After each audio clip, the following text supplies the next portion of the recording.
Today, South Bend, Indiana Mayor Pete Buttigieg is facing backlash for the recent fatal shooting of a black man by a white police officer in his city. A town hall to discuss the shooting erupted into a shouting match last night, with most of the anger aimed toward Buttigieg and the police chief. We're here first and foremost because the city is hurting, because the city is in pain, because someone among our number died at the hands of another person in this city. I'm not mad about me personally. It's the fact that the community reached out. They keep begging for us to reach out and bridge this gap and whatever else, and we reached out to them and they said no. Get the people that are racist off the streets. Reorganize your department. You can do that by Friday. It's disrespectful that I wake up every day scared. It's disrespectful that I have 3 boys that I have to teach today what to do. Buttigieg isn't the only contender facing criticism over race. Former Vice President Joe Biden is trying to turn the focus to his new immigration policy with an op-ed this morning, but instead he's defending his comments that a segregationist senator never called him boy, but rather son. It hurts when you talk about boy. It means something different to us. It hurts when you call a racist like you normalize. You're not. That's not the Biden I got to know. Don't you understand? No, I do fully understand. That's not what I said, though. They didn't print the whole deal. You know what I mean? The context of this was totally different. Joining me now is MSNBC correspondent Tremaine Lee and NBC News political correspondent Heidi Presbilla. Heidi's got new reporting on Bernie Sanders that we're going to get to in just a moment. Tremaine, let's start with Pete Buttigieg. Reporters later asked Buttigieg why he even held that town hall. Let's listen to what he said. I just think it's my job. I don't know if it's smart or not. I don't know if it's strategic or not. But it's my city. Seemed a little shaken by the whole thing.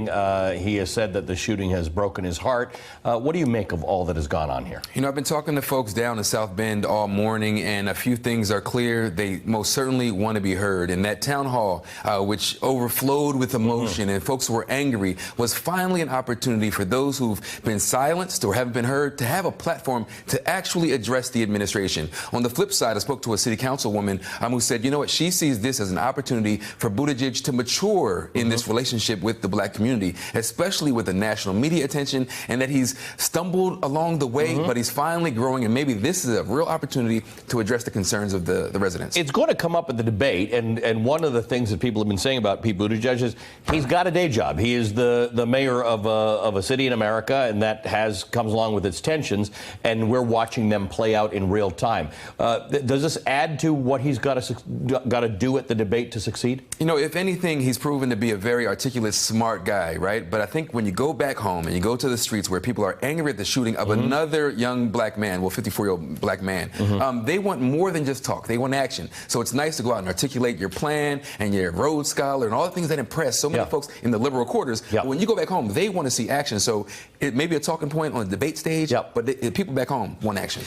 I thought what Reverend Al said to Joe Biden was interesting. He said, that's not the Joe I know. You must know the difference between a segregationist senator calling Joe Biden's son and how he would use the term boy, right? Boy is not a term that is offensive to most people in most contexts, but in the context of being uttered by a segregationist senator, that would have a particular meaning to a lot of people, not just of a certain age, but a lot of people in America in general. But when you look at the historical context, I've been watching videos of Joe Biden from the Senate floor, and some of it actually is kind of disturbing. The cozy nature, the collegial nature of working with segregationists who explicitly and implicitly condone violence heaped upon American citizens, black folks across this country. And so that's the bigger backdrop. So it's not just the boy. I think there is a generational divide here where some older black folks who know full well that you have to kind of maneuver in these hostile spaces. But for a very conscious, very aware, younger group of voters who are saying, no, you're not getting a pass because you're good old working class Joe, right? And you're working the politics of it. So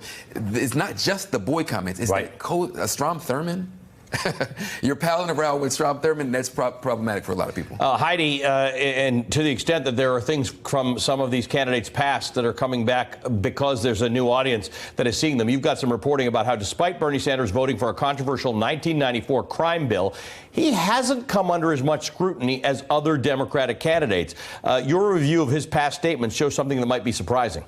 That's right, Ali. So we know that the 1994 crime bill has been a major liability and pressure point for recent Democratic nominees. We saw how this played out for Hillary Clinton in the last election, where this issue alone was really used to target young African-American voters in particular, to depress their enthusiasm for her, to depress their support. We're seeing that also Joe Biden's championing of it is a major liability potentially for him as we go into this debate season. Bernie Sanders also voted for it. So I wanted to find out, why has he kind of ducked this controversy, ducked this criticism when he was standing right on the debate stage with Hillary Clinton in 2016? And what I found, Ali, was that his support for it was stronger than we realized based on his public statements today. His public statements today are really that he only supported it because it had the assault weapons ban and the Violence Against Women's Act attached to it. However, I did go back to 1994 and look in the congressional record, and this is really just reflective of the party at the time, Ali. I'm not saying Bernie Sanders was any different than many Democrats, including those in the CBC. However, he did say in August of 1994, quote, "On balance, its positive initiatives to control crime outweigh the negatives." That he supported many of these things. I saw coverage back in Burlington of him supporting the hiring, for instance, of more cops, voting for at least once an amendment to increase prison funding. He, like many Democrats of the time, saw this as a good compromise at a time when the nation was facing a big crime epidemic, the crack cocaine epidemic, and Bernie fought for things in here to make this a better bill. He fought against, for instance, some of the tougher, harsher Republican sentencing requirements and succeeded in getting those watered down. But again, there's other Democrats who are taking it on the chin because today the standard is much different. Today we have hindsight, and we see that this is considered to be part of the problem that created a mass incarceration epidemic. So if we are having the front runners in this race, people who've cast 30 years worth of votes, it's very important to go back and look at the context in which these votes were cast. And the context here was that Bernie was supportive of this on balance, was supportive of the crime-specific elements of this. Tremaine, this is interesting. The point Heidi makes here, this is 25 years ago. The context is relevant, and if you were of voting age 25 years ago or older than that, you may understand what Heidi just said, that context.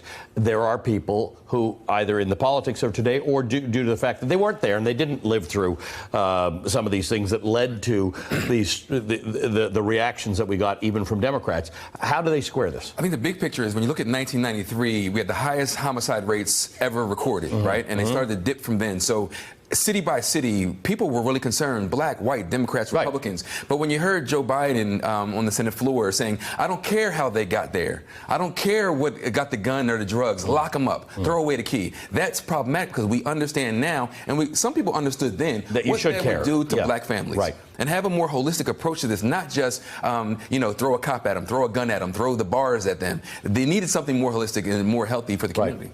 Hey, MSNBC fans, thanks for checking out our YouTube channel. Subscribe by clicking on that button down there and click on any of the videos here to watch the latest interviews and highlights. You can get more MSNBC for free every day with our newsletters. Just visit msnbc.com/newsletters to sign up now.